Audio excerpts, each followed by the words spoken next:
मैं रंजीत कुमार आप सबों को अपने चैनल पर स्वागत करता हूं। आज हम सामाजिक धार्मिक सुधार आंदोलन के बारे में चर्चा करेंगे। उसमें सबसे पहले राजा राम मोहन राय जी के बारे में पढ़ेंगे। इनका जो जन्म हुआ था 1774 में और मृत्यु 1833 ईस्वी में हुई थी। इन्हें देखिए नवजागरण के अग्रदूत और आधुनिक भारत के पिता भी कहा जाता है। इन्होंने पहला ग्रंथ फारसी में लिखा था तोहफत उल मुद्दीन, एकाश्वरवाद का उपहार। इन्होंने एकाश्वरवाद के उपवाद में माने अनेक भगवानों की पूजा, माने सिर्फ एक ही भगवान की पूजा करने के बारे में इन्होंने बताया था। इसके बाद इन्होंने 1815 में ब्राह्मण समाज को आगे बढ़ाने के लिए आत्मीय सभा की स्थापना आत्मीय सभा शुरू की थी। 1816 में वेदांत सोसाइटी की भी शुरू किया था। उसके बाद देखिए इन्होंने 1820 में प्रिसेप्ट ऑफ जेसिस लिखी, जिसे 1833 में जॉन डिग्बी के प्रयासों से लंदन में प्रकाशित किया गया था।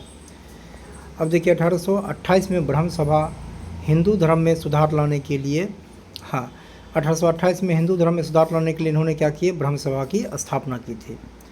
और ये अनेक मूर्ति पूजाओं का विरोध करते थे। अब देखिए अब 1817 में कलकत्ता में डेविड हेयर के सहयोग से हिंदू कॉलेज की स्थापना की थी। 1825 में वेदांत कॉलेज की इन्होंने स्थापना की। इन्हें भारतीय पत्रकारिता के दूत भी कहा जाता है। इन्होंने पत्रकार के क्षेत्र में और इन्हें अनेक भाषाओं का ज्ञान भी था। इन्होंने 1821 में संवाद कौमुदी बांग्ला भाषा में लिखे थे। 1822 में मिरात उल अखबार फारसी भाषा में लिखे थे। और 1822 में ब्राह्मण निकल मैगजीन ये इंग्लिश भाषा में लिखे थे। ये 3 जो अखबार थे उन्होंने लिखे थे अलग अलग भाषाओं में। इसके बाद देखिए अगला जो इन्होंने महत्वपूर्ण कार्य किए थे, इन्होंने सती प्रथा पर प्रतिबंध 1829 में लगाए थे। उसके बाद देखिए 1830 में अकबर द्वितीय ने इन्हें ब्रिटेन भेजा और इन्हें राजा की उपाधि की थी। इन्होंने अंग्रेज़ों के नज़र में ये एक अच्छे व्यक्ति कहलाते थे, इसीलिए अकबर द्वितीय ने इन्हें ब्रिटेन भेजा था। और ब्रिटेन इसलिए भेजा था कि इन्होंने कहा कि आप जाइए और वहाँ के ब्रिटेन सरकार को बोलिए कि अकबर द्वितीय जो थे वो भारत के राजाओं की दशा ठीक नहीं है, अतः उनके साथ अच्छा व्यवहार किया जाए। इसके बाद इन्होंने क्या किए कि ये प्रथम भारतीय थे जो समुद्र पार करके इंग्लैंड गए और 1833 में ब्रिस्टल इंग्लैंड में इनकी मृत्यु हो गई थी।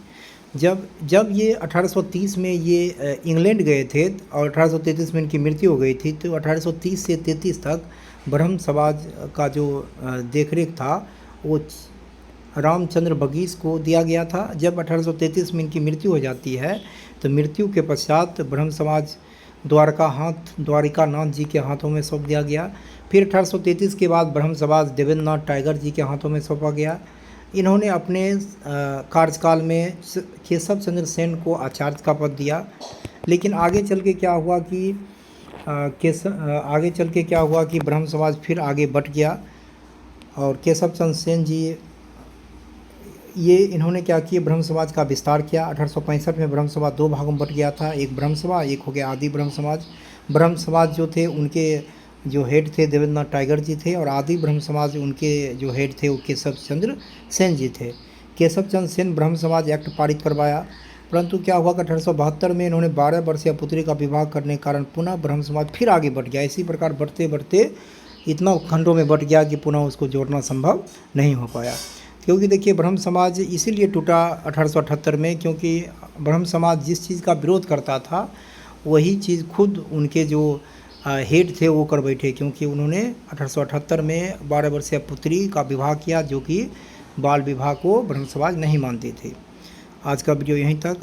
अब अगले वीडियो में हम लोग जो हैं दयाराम सरस्वती और अनेक जो भारतीय समाज सुधारक थे उनके बारे में चर्चा करेंगे। आज का वीडियो यहीं तक। अगर आपको वीडियो अच्छा लगा हो तो वीडियो को लाइक, शेयर और चैनल को सब्सक्राइब करें। धन्यवाद।